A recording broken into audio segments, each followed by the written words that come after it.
Hello, guests of Between Two Antlers. Before we start the special episode of Between Two Givens, we would like to have a moment of silence for all that we've lost.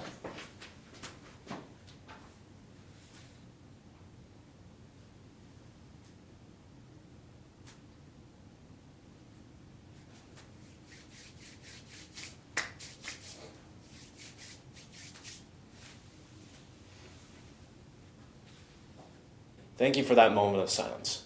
And please, donate to Antler Express. The link will be in the description below.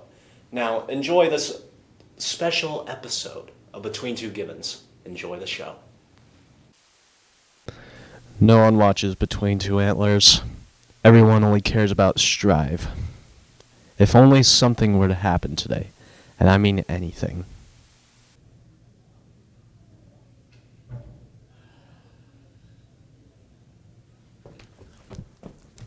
Kellen Rue, you're the host of Between Two Antlers, right?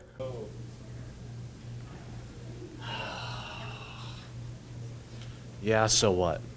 You haven't heard? Heard what? Jed Givens has been in the green screen room for like months. He's been waiting for you, for your interview.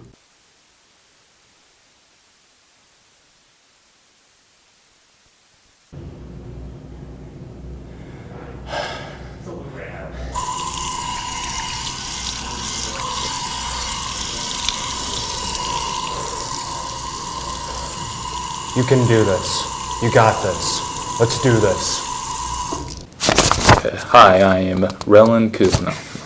Hi, I'm Hey, Kellen. hey, what do you think you're doing? What do you think you're doing? Get out! Get out!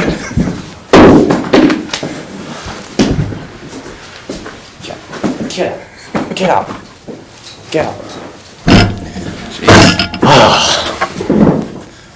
We're back. All right, welcome once again to Between Two Antlers, the show where teacher-student relationships become bitter and where students argue who is an higher rank. And speaking of rankings, please welcome our almost but not quite there principal, Mr. Givens. Welcome to the show. Thanks for having me. All right, so Mr. Givens, based on some reports of your past, I've heard you were an AP Lit teacher. Is that correct? That is correct. I feel I can finally say that no red ink was completely useless to me. That's fair. It has never taught me how to use a semicolon ever. Like, ever. But rather than teaching me how to use it, it taught me if the placement was correct or not. Honestly, I think Java programming explains semicolons better than no red ink did. So explain to me, how do I use a semicolon? Boy, you're really putting me on the spot here. Okay, well, if you have two thoughts that basically are connected to each other, one way to connect them would be by the use of a semicolon. So it gives a nice pause in between, but it also demonstrates that there's a connection between the two independent thoughts. Great, I am probably not going to remember that. It's all right. Okay. So, from what I heard, you're a Man United fan, right? I am. So, how does it feel to be under management of 10 Hog? Sorry, I'm used to the Liverpool game. Oh, wow. Yeah. So, how does it feel knowing that Harry Maguire's your best player? Boy, it's been pretty dark days. It really has. We need to make a lot of signings in the off season, I think, in order to get back to where we rightfully belong, which is on top. Would you agree? No. It's fair. 7 Hog, though, that's a good one. I like that. Seven Hog That's is a good. great one. That is his legal name. Actually, Is it? All right, good. It has been verified by me. So Nice. this is coming from a Tottenham fan, by the way. Okay. So Jedediah Givens, you know the Supreme Court case Tinker v. Des Moines, right? I've heard of it. Let's think. What's it about? Tell me more.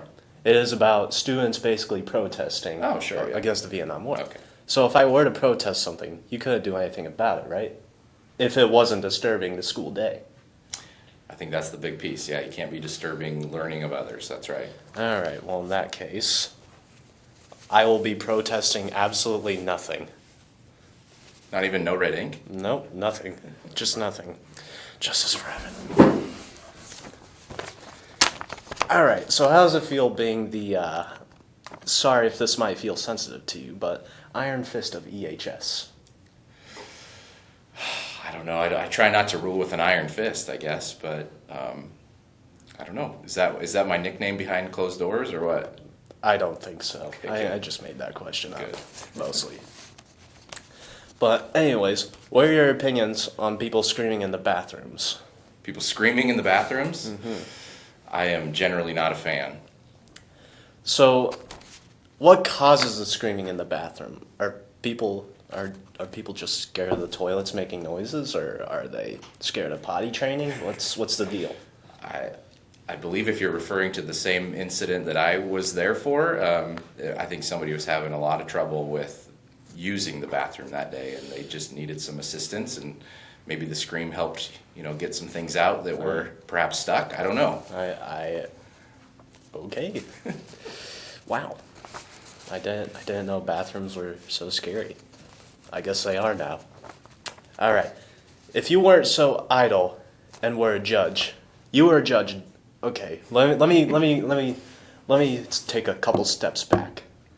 You remember the 2023 presidential debates, right? Sure. There were 2 Chester A. Arthurs in that debate, one on each side. So if you weren't so idle and were a judge, would you have voted for Chester A. Arthur in both final rounds? Absolutely. Why did you stand by so idly as he lost? I don't know how to answer that. It is the most embarrassing moment in EHS history, and you could have made a difference. Noted. Thank you. But we let Barack Obama win over Chester A. Arthur. Yeah. Sorry about that. All right. Anyway, all right. Last question. What is your end game? What is my end game? I don't know. I don't know how to answer that, Kellen. You don't know my end game is that just to probably get you graduated, because I don't know after all these questions if you're going to walk at graduation or not, quite frankly. Yikes. Sounds like I'm not graduating, guys. All right. Well, I guess I will be repeating my senior year next year. And thanks for Jed Givens for being on the show. Best of luck to Tottenham this year. All right. Thanks for listening. That's the end of the prologue. In many ways, the work of a host is easy. We risk very little. We enjoy a position over those who offer up their work and themselves to our judgment. We thrive on negative criticism, which is fun to discuss and fun to watch. But the bitter truth we hosts must face is that in the grand scheme of things, the average piece of junk is probably more meaningful than our criticism designating it so. But there are times when a host truly risks something, and that is in the discovery and defense of the new. The world is often unkind to new talent, new creations. The new needs friends. Last night, I experienced something new. An extraordinary man from a singularly unexpected source to say that both the man and his actions have challenged my preconceptions about being a vice principal is a gross understatement. They have rocked me to my core. In the past, I have made no secret of my disdain for Elkhorn High School, but I realize only now do I truly understand what he meant.